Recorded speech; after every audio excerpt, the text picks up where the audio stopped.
So ayan mga kabaksit, good morning again. So ang unit natin yun ay Hyundai Accent. So ang problema mga kabaksit ay kita nyo dito, pakita ko sa inyo. Yan. Yung compressor ay nagre-release po siya ng freon sa may relief valve nya, sa may puwet. So ibig sabihin mga kabaksit ay dalawa lang yung diagnose ko. Either high pressure siya kasi hindi gumagana yung cooling fan motor, or sa solenoid na ACB, electronic solenoid valve sa compressor, hindi siya nagtitrip off, o di kaya sa thermistor nya. Pero inuna natin yung mechanical kasi wala naman pag scan natin. So inuna natin yung mechanical, papalitan natin ng condenser filter. So check sa muna natin kung anong naging kalagayan.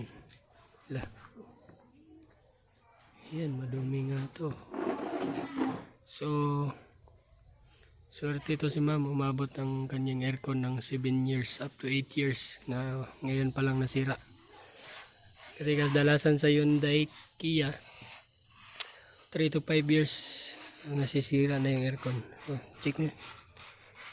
So ito yung dahilan, minsan nagpe-pressure, nag-high pressure. Lagi yung hugaw, no? Okay. Sikwat ta ng kon. Ini mah tantan deh. Ibali ha. Ya. Ganito. So gagamitan natin. Lungkos. So bago natin diktahan ng compressor ay ayusin muna natin yung ano niya. Hindi man makuha. Ayusin muna natin yung filter niya.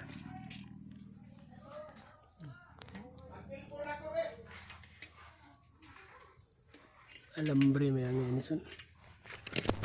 Lang. Ikrelo udah betul kan? Okay.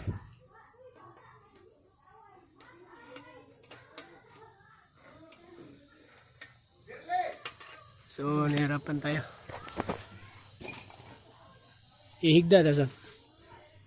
Higda sa son. Ana. Wait lang.